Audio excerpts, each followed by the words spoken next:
بس بدي احكي هيك كلمتين مثل ما بقولوا سريعات. يعني ليش متفاجئين من اللي عم يسووه جماعة الهجري؟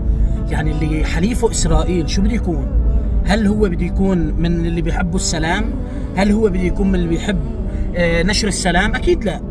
هذا الشيء شفناه اليوم جدا طبيعي يطلع من هدول العصابات الخارجة عن القانون. هذا الشيء شفناه اليوم من قتل اطفال ونساء ورجال وكبار بالسن وحرق بيوت. هذا جدا امر طبيعي. هدول مجرمين حاطين ايدهم بايد مجرم. ويلي عم يسال ليش طلعتوا من السويدة وليش تركتوا السويدة؟ نحن دخلنا على السويدة ودخلنا على نص السويدة وحررنا السويدة، بس اجى الطيران الاسرائيلي.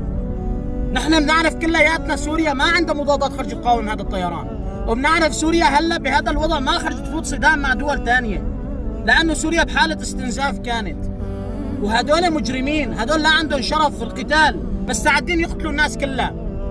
هلا اهلنا البدو عم يتعرضوا لابشع اباده، تغيير ديموغرافي من قبل جماعات الهجري، عم يتعرضوا للقتل، عم يتعرضوا للاباده، عم يتعرضوا للتهجير القسري.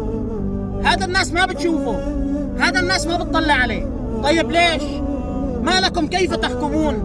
ليش هون بتصير انسان وبحسك الا شوي انت اكثر انساني في العالم، وهون ما بشوف قلمك المأجور؟ جماعة الهجري هن عدو لسوريا، وهن عدو للسوريين، هن كلاب لاسرائيل. حلكم بقى تفهموا هذا الشيء، حلكم بقى تفهموا هذا الشيء. ويلي عم يتعرضوا له هلا اهلنا البدو بده تحرك سريع.